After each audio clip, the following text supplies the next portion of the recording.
Hello, kumusta ka man tanan din ha? Hinaut po unta nga ang Ginoo kanunay magkauban kaninyo. Hin Nag-wonder lang ako. Excited na excited na mo sa Christmas.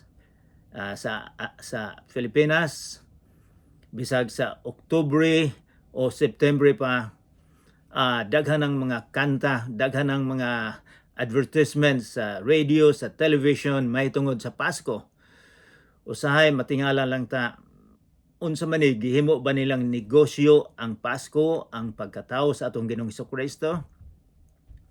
So diri sa amo gasugod na pod ang akong mga suga ako nang gibutang sa guwa. So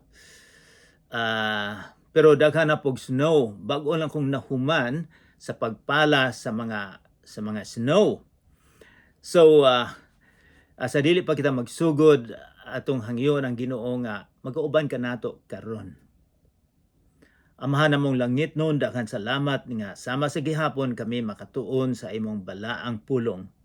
Nga kami makahinumdom nga ikaw mianhi dinhi sa kalibutan 2000 na katuig karon aron nga sa pagpapas sa sala.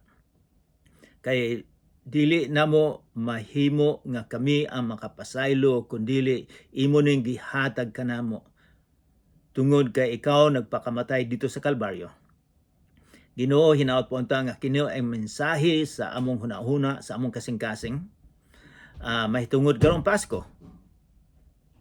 Ubanay kami karon sa among pagtuon. Sa ngalan ni Jesus, Amen. Sa bata pa ako, usa sa mga favorito nako mao nga sa duol ng Pasko, kami mga bata magpipi og mga tansan, mga taklob sa Coke, sa Pepsi, kung unsa pa ng taklob among pipion ug amo ning himuong marakas. Kay mukanta mi kay manaygon mi sa among silingan o sa tibok namong lungsod. So, maunay dinhi mga bata wala pero dili sila mag-ingon ani. Pero sa ato kay tungod kay dili mang tugnaw so makagawa lang ka bisag unsang orasa. So mo toy dili gyud nako malimtan nga nalipay kog dako sa among mga gihimo sa una. Og usahay mukanta mi sa mga balay, naay muhatag og usa ka dako, naay muhatag og 5, malipay na mi kayo og naay 5. Labi na ko muhatag og 10, malipay usab kami. Pero talag saray muhatag og 10. Karong panahon na ang 10 murag wala na lang na. Pero sa among panahon mga 70 na katuig karon, dako kaay na. So naapoy uban nga muhatag, naapoy uban nga dili bisag daghan ang among kantahon, dili moabre, dili muhatag. So mo bali na lang pud mi sa laing balay o mukanta na usab mi. Ang favorito namong kanta mao nang Jingle Bells. Jingle Bells, Santa Claus, Rudolph the Red-Nosed Reindeer, O Little Town of Bethlehem. Usa sa akong gusto gyung kantahon nga dili na ko malimtan mao nang Joy to the World. Wala ko kay balog unsay bot ipasabot yun ang Joy to the World. Miingon lang ko nga kalipay sa kalibutan. Pero wala gyud ko kay balog unsala na. Unsa magibuot ipasabot sa kanta nga Joy to the World. So karong adlaw mibiya kita sa atong pagtuon sa libro sa mga sinulat ni Dr. Lucas nga sa usang semana gatuon kita sa mga buhat kapitulo 15. Didto usab atong mahibaw-an nga nalipay kaayo dako ang simbahan sa Antioquia. Aduna sila dako kay kalipay ngano man kaysa dihang gamitin ang mga apostoles, mga disipulo kung unsay himuon sa mga hintel, sa mga pagano nga misunod ni Hesus. Kinahanglan ba nga sila magpatuli o magpahimo ba sila nga Hudiyo, o musunod ba sila sa mga balaod nga sobra sa 600 aron sila malipay ang Ginoo, o dawaton ba nato ni silang mga pagano? Ang meeting nila, paghuman sa dako nilang discussion, debate, ang igsoon ni Jesus nga si James, si Jaime, Santiago ang ngalan, miingon nga ato na silang akseptahon o dili sila magpatuli, dili na sila mahimong Hudiyo, usa mahimong Kristohanon. So, mautoy dako kaayong maayong balita dito sa simbahan si Antioch, kay ang mga pagano, hintel, pareha nato akseptahon na sa Ginoo bisag dili ka Hudiyo. So, karon tan-aw nato ang atong pagtuon karon. Ang usa sa kanta nga akong giingon ninyo na gusto ginako mao ang Joy to the World, kalipay sa kalibutan sa Cebuano. O atong basahon nganong mahitungod ni kalipay. Atong tan-awon dito sa abrihan nato ang Bible nato sa New Testament, sa sinulat ni Marcos kapitulo 2. Magsugod kita og basa. Marcos kapitulo 2.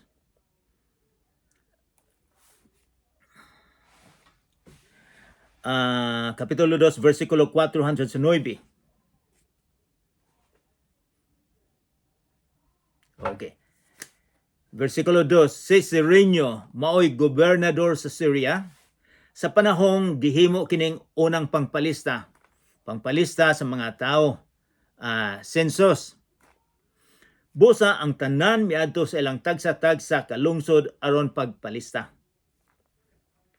Gikan sa lungsod sa Nazareth sa Galilea, miadto si Jose sa Judea, ngadto sa Bethlehem, naikanta nga O Little Town of Bethlehem, ang lungsod nga natawhan ning Haring David. Miadto si Jose didto kay kaliwat man siya ni David. So atong mahibawan nga sa David, murag mao ni siya ilang hero sa ilang nasyon. Si Haring David usab mao nagsulat sa mga salmo.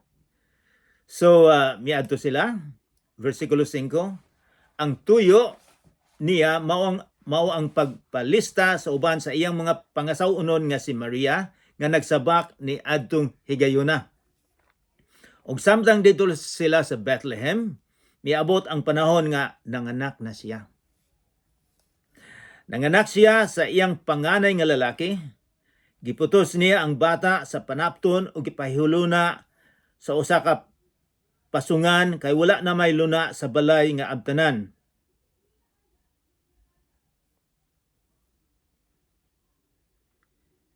Murag nawala man ko dire. And then versikulo 8, ni adtong dapita may mga magbalantay sa karnero nga nagtukaw sa kagabhion aron pag-atiman sa ilang mga hayop didto sa kaumahan. Kining mga magbalantay sa karnero mao ni pinakaubos nga trabaho sa mga dili kayo edukado, mga pobre, mao ni ilang trabaho. Mura ni sila manglimpyo sa dalan. Pero didto sila. Versikulo 9, mitungha kanila ang usa ka anghel sa Ginoo, ug midan-ag kanila ang himaya sa Ginoo. Busa nalisang kaayos sila. Kay makahadlok, talag siguro wala pa sila makakita ang anghel. Sa ilang panahon, kung makadungog sila ang anghel, adunay masama, adunay mga punishment, adunay dili maayong mangyari nila. So karon nahadlok sila. Versikulo 10, apan miingon ang anghel kanila, ayaw kamog kahadlok. Nganuman, aniya ako nagdalag maayong balita alang kaninyo nga makalipay kaayo sa tanang katawhan. So bugat kaayo niyong giingon dinhi sa anghel. Kay kita na-apil atong tanawon kining pulong nga gisulti sa anghel. Kay talag sa rin ni metabo. Minsan, ayaw ka mo kahadlok. Okay, good. Wala ko kay balo kung na-nervous ba sila? O wala ba? Pero mingon sila, ayaw kahadlok. Mingon ang anghel. Anong rason? Anong reason? Tungod kay aniya ako nagdalag maayong balita alang kaninyo nga makalipay kayo sa tanang katawhan. So nagdala siya, ang anghel nagdalag maayong balita. O ang maayong balita, makapalipay kaayo sa tanang katawhan. Sa tanang katawhan, dili lang sa mga puti, sa mga German, o dili lang sa mga Enchek, kundi sa tanan, mga Filipino, Ilocano, Cebuano, Bisaya, kining maayong balita para sa tanan. Unsa man siguro ning maayong balita? Miingon ba ang anghel nga magpamembro mo sa usa ka relihiyon, mao na maayong balita? Dili, tan-aw nato ni unsa maning maayong balita. Kay sa panahon nila, 2000 na katuig karon, naka-experience sila og mga dili maayong balita sa ilang kinabuhi. Kay sa ilang henerasyon, sa ilang generation, kining mga Hudiyo nakatilaw gyud lisod kayo sa kinabuhi. Nakuha sila sa Babylonia, nakuha sila sa Syrians, and then nakuha sila sa mga Grego, o nakuha po sila sa Romano. Lisod kayo ang ilang kinabuhi dito, kay ang buhis taas kayo, bisag ang imong garden magbuhis ang mga Romano. O kung naay magrebelde, ilansang dayon nila sa cross. So kini sila mga pobre, galisod gyud sila. So talag sara ng maayong balita. Pero may ang anghel, maayong balita sa tibuok kalibutan. Naabagay maayong balita sa tibuok kalibutan. Karon na ibalo mo? Dito sa Ukraine, giatake, gisulong, gigera sila sa mga Russians. Ang patay akong nahibawan, akong gipangukan, 250,000 ang patay sa mga Russian karon. Sa mga Ukrainians nga giatake sila, 60,000 ang patay. Sa usang gabi giatake gihapon sila. So makaingon sila, unsa man maayong balita sa Pasko? Sa pandemic usab, sa coronavirus, mga sobra sa 9 milyon ang namatay. Sa Pilipinas usab, di na ay bagyo, kusog kayong ulan, linog, dakang patay. Makaingon kita, unsa may maayong balita? Pero kining giingon gisulti sa anghel, espesyal kini nga maayong balita. Wala siya moingon nga ikaw mahimong dato. Wala siya moingon nga ikaw edukado, maayong kinabuhi nimo. O dako kag balay, dako kag sakyanan. Mao ba nay maayong balita? Tan-aw nato kung sa maning maayong balita nga makapalipay sa tibuok kalibutan. Mingon siya, versikulo 11, kay karong gabi una, nataw sa lungsod ni David ang inyong manluluwas, ang Kristo nga Ginoo. Wow, mao din ni pinakamaayong balita. Kay ang nataw ang manluluwas, ang Kristo nga tao ba? Ang Kristo nga Ginoo. unsa man ning giingon nga manluluwas, unsa man ning Kristo, unsa man ning Ginoo. Manluluwas, usa sa ngalang manluluwas, Jesus manluluwas, Kristo dinihugan. Manluluwas, luwason sila, unsa may luwason gyud.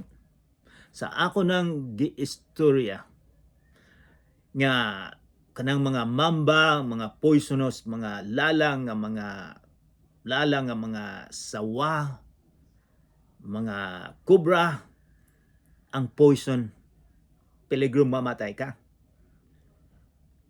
Ang manluluwas, ang mga tao adunay dako kaayo nga lala sa sala nga makapatay kanato. Dili makapatay sa lawas, kundi makapatay sa espirituhanon. Kining lala nga sala, kining lala sa sala. Ang makapakuha lang sa lala sa sala, mao ang usa ka manluluwas. Ang ilang relihiyon sa unang panahon, dili makaluwas, bisan og relihiyoso sila og husto. Sige silang ampo, katulo sa usa ka adlaw, mag-ampo gina sila. Mag-offer sila og mga kanding, baka para mapasaylo sila, para maluwas sila silang sala.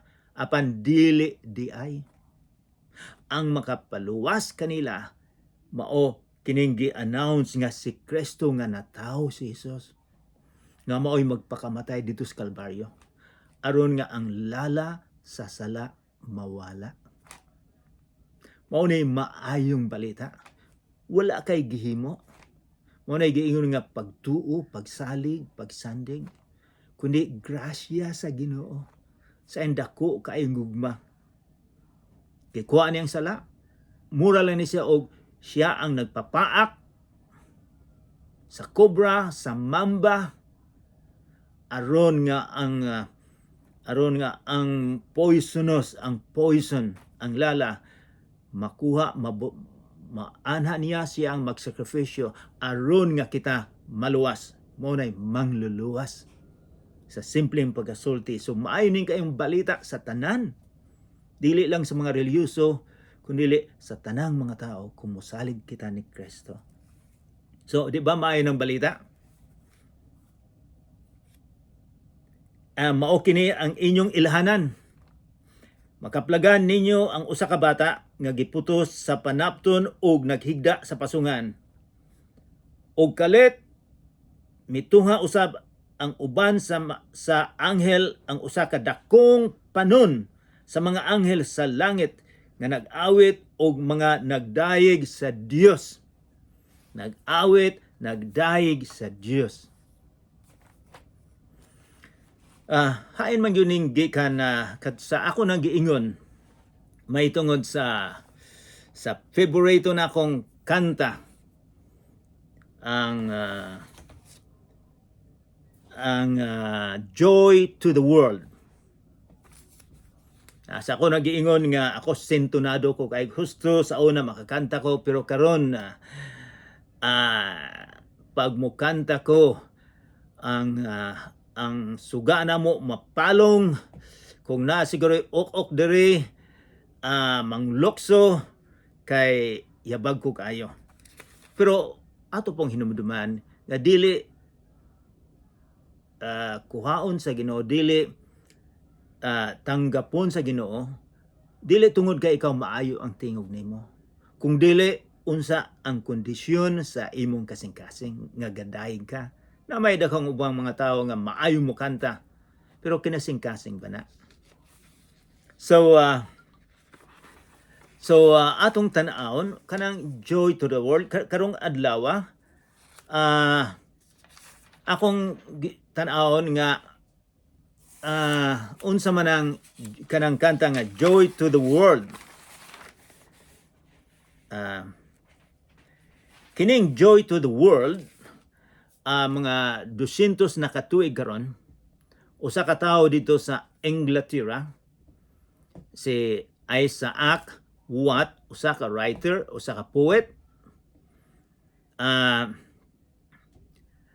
naghimo o kanta. Usa niya na kaadlaw iyang giingnan iyang amahan, "Pa, tatay, dili na ko gustong mosimba." Nganuman?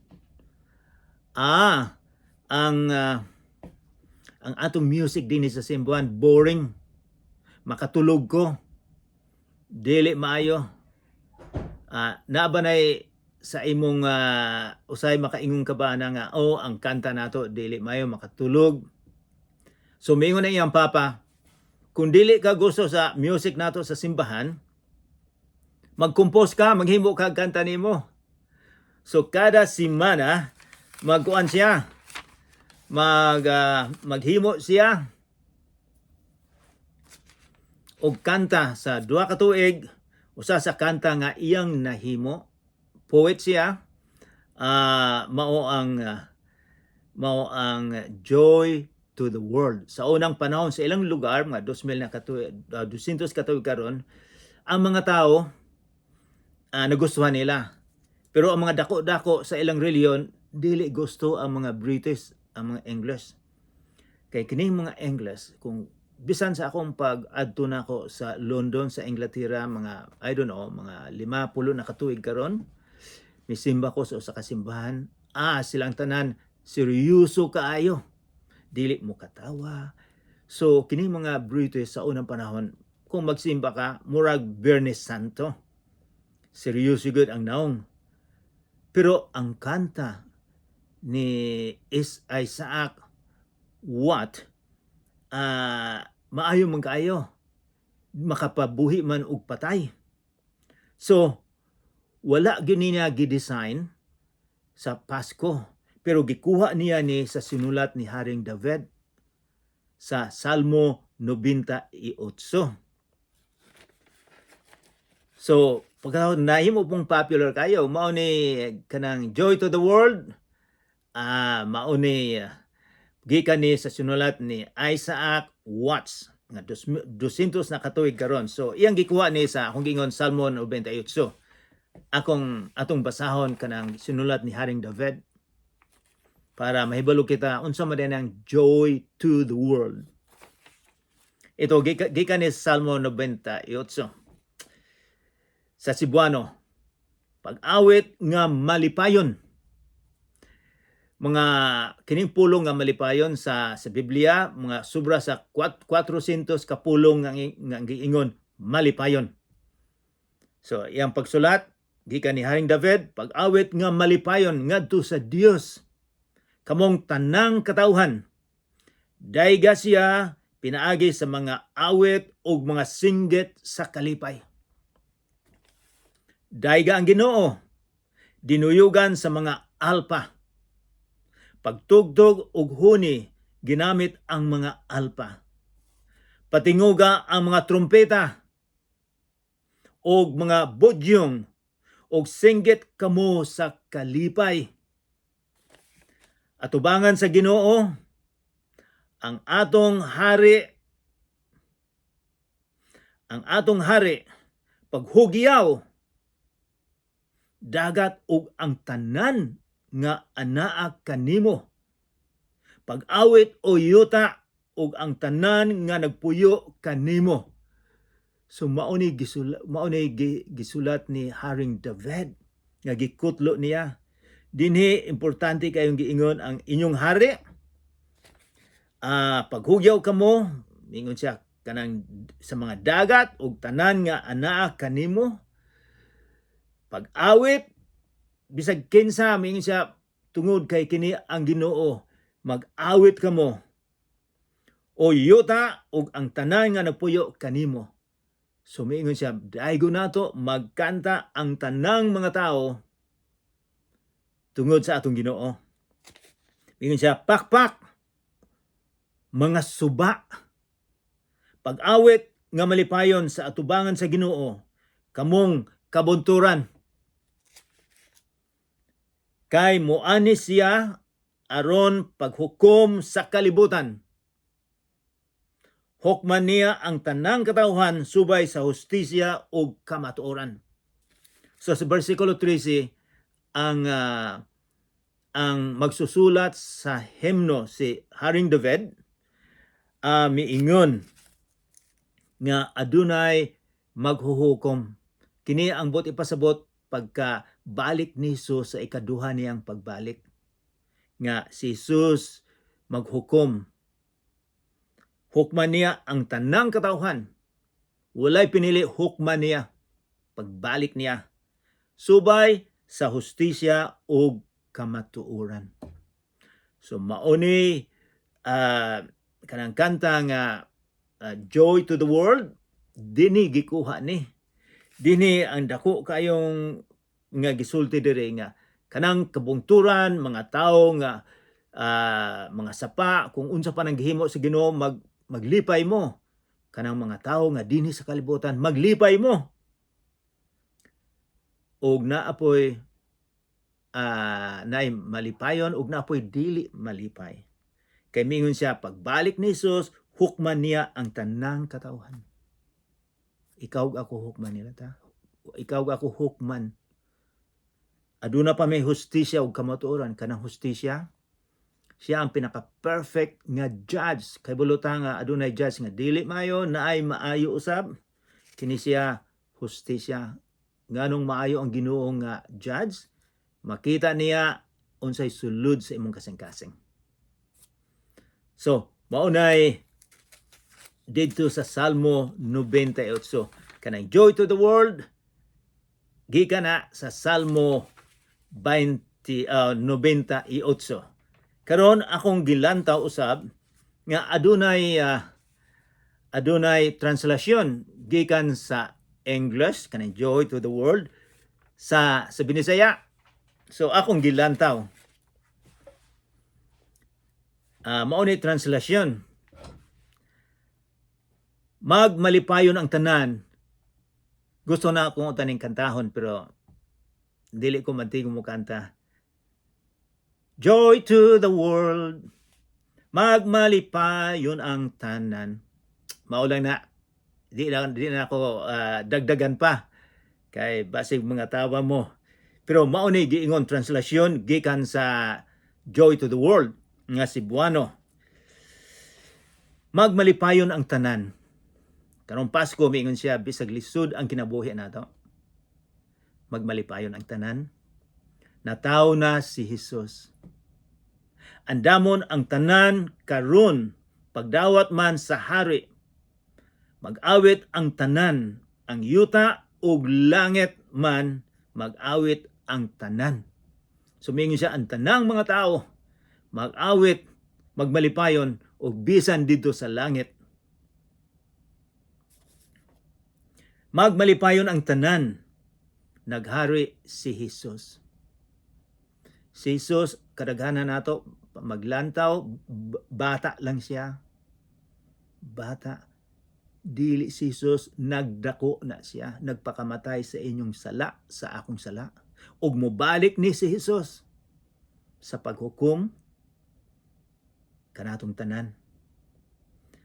Si Jesus naghari. Ug si Jesus naghari ba sa inyong kasing-kasing? Naghari ba sa akong kasing-kasing?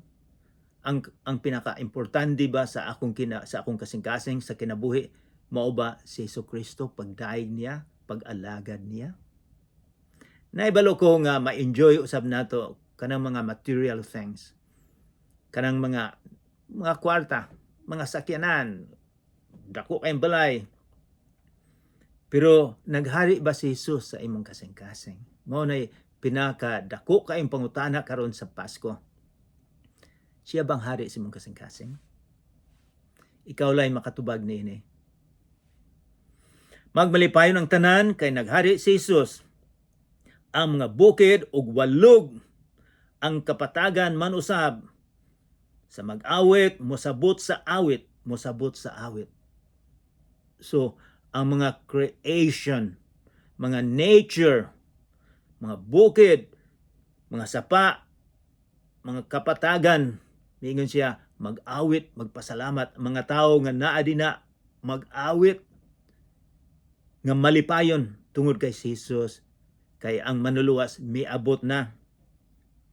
And then ikatulong verse, ang kasalanan nga tanan. So nag-mention ang kasalanan sa tanan. Langkaton ni Jesus. Langkaton unsa man ning buot ipasabot, langkaton niya ang kasalanan. Langkaton or lukaton, naagi apong pulong ng lukaton. Nga kita unta ang mapreso, ang dili, ang maimpierno tungod sa sala, pero gilukat niya ang atong sala. Mao na nga, kining joy to the world, magmalipayon kita kay gilukat ni Jesus ang atong sala. Ni Jesus ang panalangin niya mudangat sa tanang dapit, paglaglag sa sala. So siya ang maglaglag, kuhaon niya ang sala, kuhaon niya ang lala sa sala. Wala tay gihimo tungod sa iyang grasya, grace, tungod sa dako niyang gugma, iya nang gihatag. Ang atong buhaton nga akseptahon siya, atong buhaton nga kita musalig, mudawat kaniya, mudawat sa iyang gihimo dito sa Kalbaryo. And then, utron ako, ang kasalanan nga tanan langkaton ni Jesus, ang panalangin niya mudangat sa tanan. Mudangat sa tanan kung ikaw imong giimbita si Jesus sa imong kasing-kasing. And then, mingon siya diri, isangyaw ang tanan. Isangyaw ang tanan, may tungod sa gihimo ni Kristo. Mao na gihimo sa mga unang Kristohanon. Sila si San Pedro, si San Pablo, ang mga unang Kristohanon. Bisan og gidagmalan sila, bisan gipamatay, ilang gisangyaw ang maayong balita. Gisangyaw ba nato ang maayong balita? Nga karong Pasko, atong hangyuan ng Ginoo nga mosulod ka nato sa atong kasing-kasing ang maayong balita. Naibulong nakita unsay maayong balita nga ang manuluwas miabot na. Then ako humanon, ang sa Binisaya ni ining Joy to the World, sa gugma maghari siya, sa gugma. Sa nasod nga tanan, ang katarungan nga hingpit, ang gugma o kaluoy niya isangyaw sa tanan. Mao ni meaning sa joy to the world. Isangyaw nato sa tanan. Pananglitan. Palitan ikay doctor, bright ka kaayo, daghang kang nahimo. Pagkoma nakadiskubre ka usa ka medisina, nakahimo kag medisina nga maayo ang tanang cancer. Kay karong panahon na sa kalibutan, daghang kayong cancer, daghang kayong namatay bisag diri sa mukha. Dinhi usahay padugayon lang imong kinabuhi kung may cancer ka, usahay 5 or 10 years. Pero daghang yung cancer. Kung naay usa ka tawo, usa ka doktor nga nakahimo, nakadiskubre nga mawalang tanang cancer, iya ba ning taguan? Nga ako lang nahibaluan ni. Kundili iya gyud isabwag sa mga healthcare nga kining medisina makakuha sa cancer. Ikaw usab nga gikuha sa Ginoo ang lala sa sala, ato usab nga isabwag ang maayong balita nga si Jesus lamang ang makakuha sa atong sala, dili ang atong relihiyon. So maunay dako kay mensahe karong Pasko nga atong isabwag. Dili lang nga kita nakadawat og ang akong mga apo diri nangutana na grandpa, lolo, unsa may imong ihatag sa Pasko, mao ni akong gusto. Pero ang pinakadako gyud nga pamasko mao nga si Jesus nagpalansang dito sa cross, nga imo siyang dawaton sa imong kasing-kasing. Imo bang dawaton ang kung mopauli ko sa Pilipinas, mas kadaghanan maghatag kog mensahe, mag-sermon sa mga simbahan. Dinay usa ka simbahan nga abre kaayo ang ilang simbahan. Daka mga tao, pero musulod pod ang mga iro. Usahay dinay ga-sermon ko nga iro nag-away. So naadlo ko nga mapaakan ako sa mga iro. Apan gipasulod nila ang iro. Wala lang problema. Diri sa among lugar, imposible nang mahitabo nga ang iro musulod sa simbahan. Pero mangutana lamang ko. Kung kining simbahan na ang mga tao, ilang gipasulod sa ilang simbahan ang iro. Dili ba nimo pasudlon ang Ginoo sa imong kasing-kasing? Nga maoy manluluwas.